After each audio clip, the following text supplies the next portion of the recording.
It's cold outside, but you never burn my soul. And I know that got you down.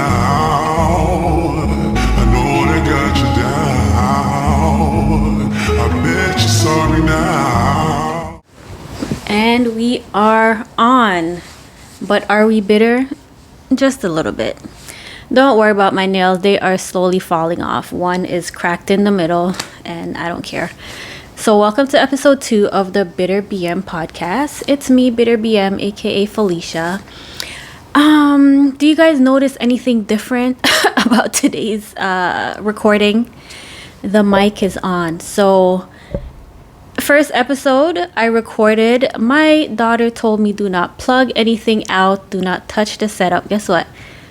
I unplugged the mic, didn't realize it until I was rewatching, or I should say editing the first video, and I was like, oh my god, the mic wasn't on. But luckily I was speaking loudly enough. I was projecting my voice, and it picked up on the camera's microphone. So here we are, episode 2, and y'all, I was triggered.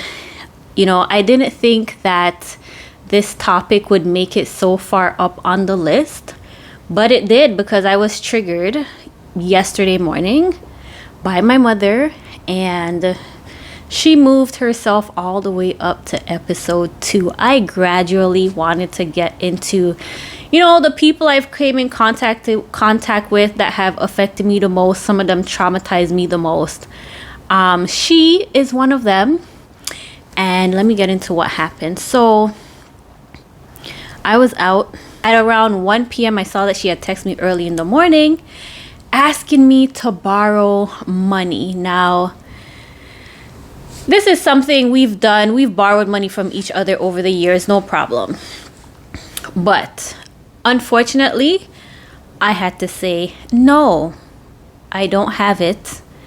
My money is for me, and left it at that. She said, okay, your priorities come first. And I caught myself saying out loud, yes, they do, and laughing at the same time.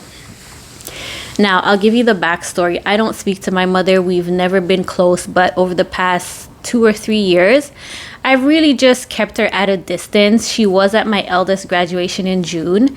The expectation was that she came.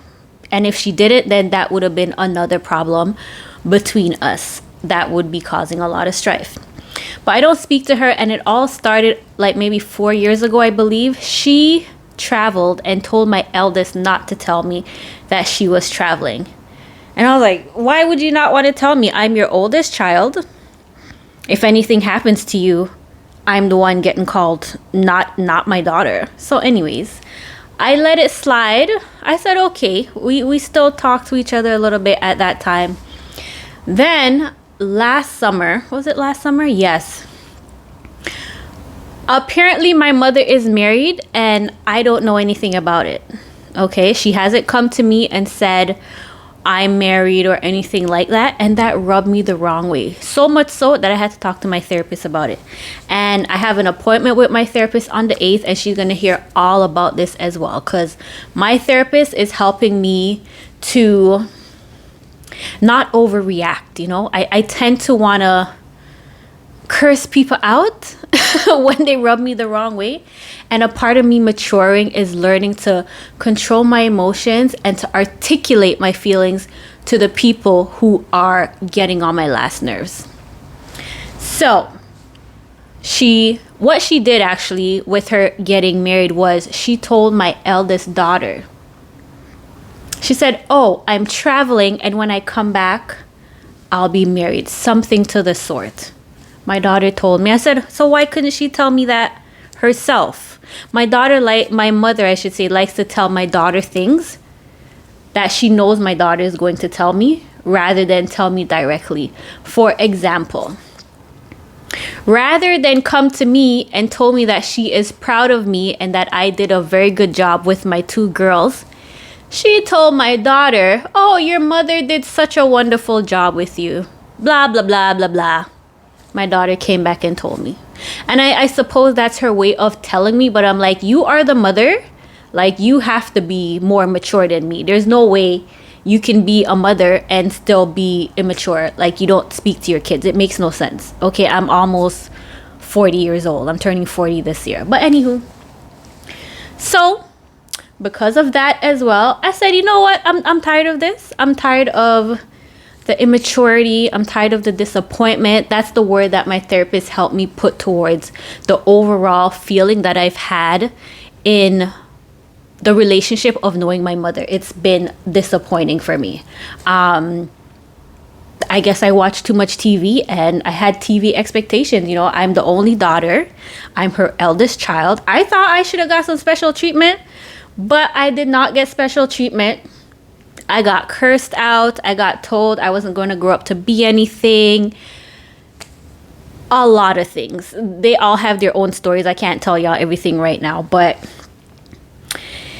so needless to say, when she asked me to borrow the money yesterday, I had no qualms about saying no, because I said, you got some nerve. You don't speak to me. We don't speak. So where do you come off asking me to borrow anything? And this is what I want to say. I want to inject this right here. There are a lot of people who feel entitled, I should say, to your resources because they consider, or you consider them, family and friends. And that's going to be its own episode one day. But I feel like this is the situation here that was being used. But that's not even what triggered me.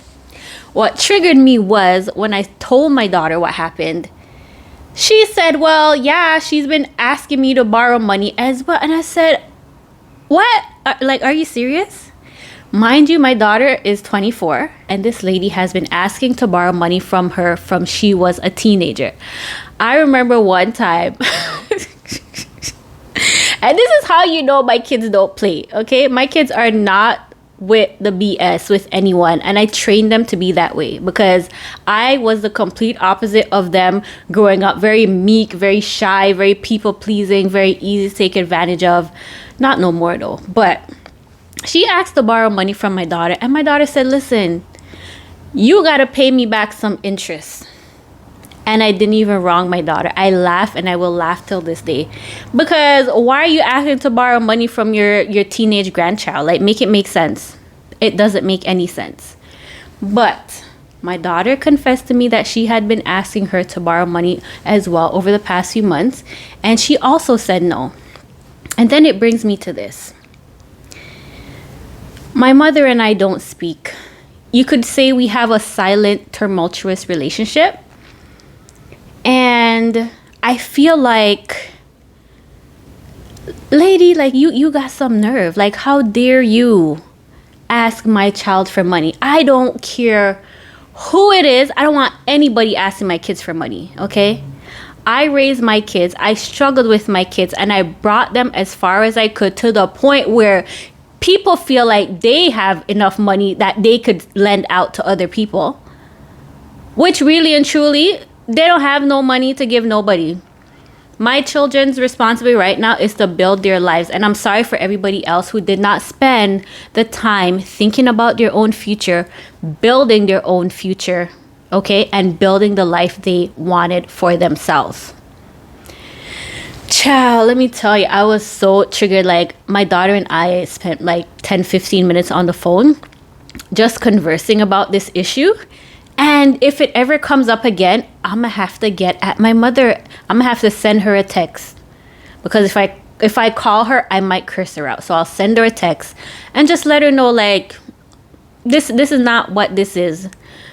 My children know that they are not, including myself. I'm included, okay? If I've included myself in the stipulations I've given my children about who to help and when. You are old, not able-bodied, sick, last resort, you cannot get social assistance or any sort of government help. That is when my children are supposed to help anybody in the family, including myself. Okay? So I don't know. Like my daughter said, I don't know why my mom feels so comfortable asking my child for money. But It's definitely not happening. I've been talking. My kids, first off, are financial literate. I made sure that I taught them how to budget, how to manage your own money. They got their bank accounts, they're set up. Okay, they are financially literate, and they know that people are gonna come around and try to ask and play the family card and the friend card and all these type of cards to try to get things from them. And the answer is just plain old no. Plain old no. And I know people are going to come on here and say, oh, well, she's your mom, you should help her. La, la, la, la, la, la, la, la. Like I said in the first episode, I was a teen mom. My oldest is 24. My youngest is 20. I'm turning 40 at the end of the year, okay? I've been a mother all my life.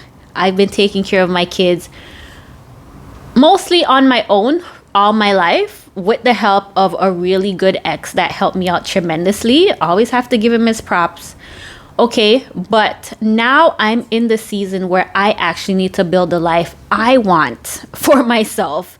And it doesn't involve giving money away just because I may have a good paying job or I don't have kids to take care of. My mom ain't had kids to take care of longer than me. I haven't lived with my mother since I was 16 years old, and that's a story in itself. I haven't lived with her since I was 16 years old. So what she's been doing for the past 22 years with her money, I don't know. It's not my business. But what I got in my pocket and my bank account is not her business as well. It's not there for me to share out and give away. People actually think that I did all the work to build up my kids and take care of my kids, get them where they are. And now that they're no longer a part of my major responsibilities, oh, I should take on their responsibilities? Like, are you nuts? Are you nuts? Listen, if I didn't want better for myself, I would still be working minimum wage jobs. I would still be working my last job. Who wanted to play in my face and thought I was going to stick around just because. I wouldn't be trying to actually elevate myself financially right now if I didn't want a lot more than I feel I have.